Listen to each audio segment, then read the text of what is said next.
Assalamualaikum warahmatullahi wabarakatuh. Kembali lagi dengan saya di channel Nilik Buana. Hari ini kita akan membahas falsafah Sunda yang berbunyi Indung Tunggul Rahayu, Bapak Tangkal Derajat. Apa artinya? Indung adalah ibu, tunggul adalah dasar atau hakikat, rahayu adalah keselamatan. Jadi ibu adalah hakikat keselamatan untuk di masa depan anaknya. Kenapa? Kita bahas secara ilmiah. Ibu mempunyai 20.000 kata dalam sehari, sementara laki-laki hanya 4.000 kata, tapi wanita 20.000 kata. Ketika wanita mengatakan kepada anaknya bahwa dia malas atau dia bodoh, dia akan mengulangnya dalam sehari itu beberapa kali, dan terus menerus. Itu akan menjadi mindset anak akan mengingat di alam bawah sadarnya, sehingga kata-kata tersebut akan menjadi karakter tersebut akan menjadi perbuatan, dan perbuatan akan menjadi nasib di masa depan. Karena perbuatan itu sangat identik dengan reputasi. Orang akan mengingat perbuatan seseorang, kemudian dalam perkara rezeki ataupun jodoh dia akan kesulitan. Juga kebalikannya, ketika ibu mengatakan bahwa anaknya sangat rajin, anaknya sangat baik, itu juga akan menjadi mindset anak, akan menjadi ingatan di alam bawah sadar anak, dan dia juga akan menjadi karakter dan menentukan masa depannya.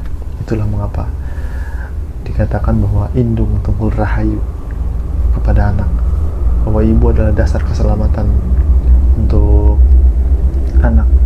Maka ibu hati-hatilah dalam berbicara, karena mulut ibu akan menjadikan masa depan anak ibu, dan masa depan ibu akan menentukan masa depan anak ibu akan menentukan nasib ibu di masa depan, karena ibu dan anak itu sangat terkait di masa depan. Dan kata yang kedua adalah Bapak Tangkal Derajat. Apa artinya? Bapak adalah ayah, tangkal adalah pohon, derajat adalah kedudukan. Jadi kedudukan seorang anak di masyarakat itu sangat ditentukan oleh ayahnya. Kenapa? Jadi ketika seseorang laki-laki mendatangi wanita, ayahnya akan bertanya, kamu anak siapa? Misalnya anak si Anu, tapi kemudian ayah si orang tua si anak wanita ini tahu ternyata reputasinya buruk. Dia akan bilang ke anaknya, jangan dengan si Anu, katanya, dia adalah anak si Anu dan reputasinya buruk, katanya gitu. Dia itu misalnya, mohon maaf, penjudi, pemabuk, atau penzina, pasti anaknya pun tidak beda. Seperti itulah masyarakat memandang seorang anak itu. Dia akan memandang seorang anak menilainya berdasarkan dari ayah anak tersebut, begitu.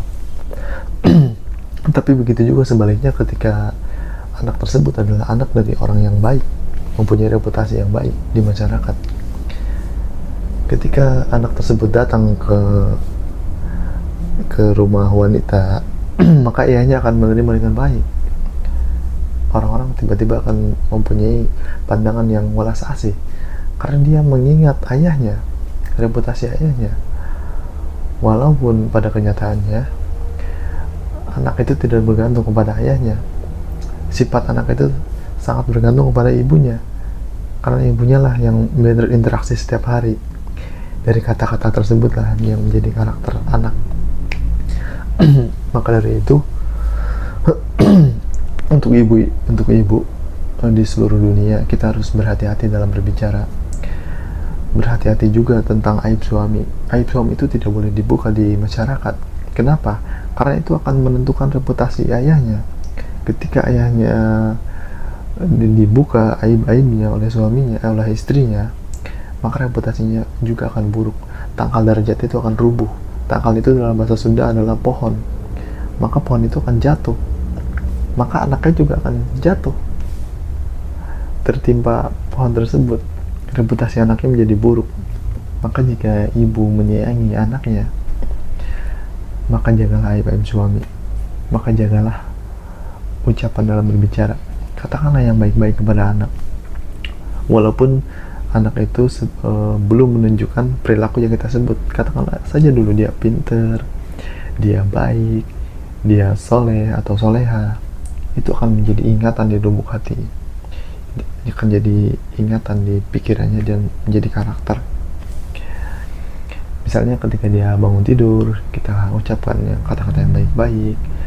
Misalnya dia mau tidur atau dalam keseharian, kita katakan yang baik-baik. Kamu sangat rajin, kamu sangat baik. Dia akan mendengar. Ini juga saya praktekkan ke anak saya. Dia juga mendengar setiap kita mengatakan hal-hal yang positif. Dan ini juga ada penelitian di Jepang bahwa ada 3 buah air dalam gelas. Yang satu dikatakan hal-hal negatif, yang tengah tidak dikatakan apapun, dan di gelas yang ketiga dikatakan hal-hal yang positif. Yang dikatakan hal-hal negatif pada air ini menjadi keruh. Yang tidak dikatakan apapun, gelas yang diabaikan ini, dia keruh tapi tidak terlalu keruh, sedang, tapi warnanya berubah. Dan air yang dikatakan kata-kata negatif, yang kata-kata positif, air itu jernih dan berubah warnanya. Nah, begitu juga dengan manusia. Tubuh manusia itu 75% adalah air. Dia bisa mencerna frekuensi kata-kata. Jadi hati-hati, bijaklah dalam berkata. Assalamualaikum warahmatullahi wabarakatuh.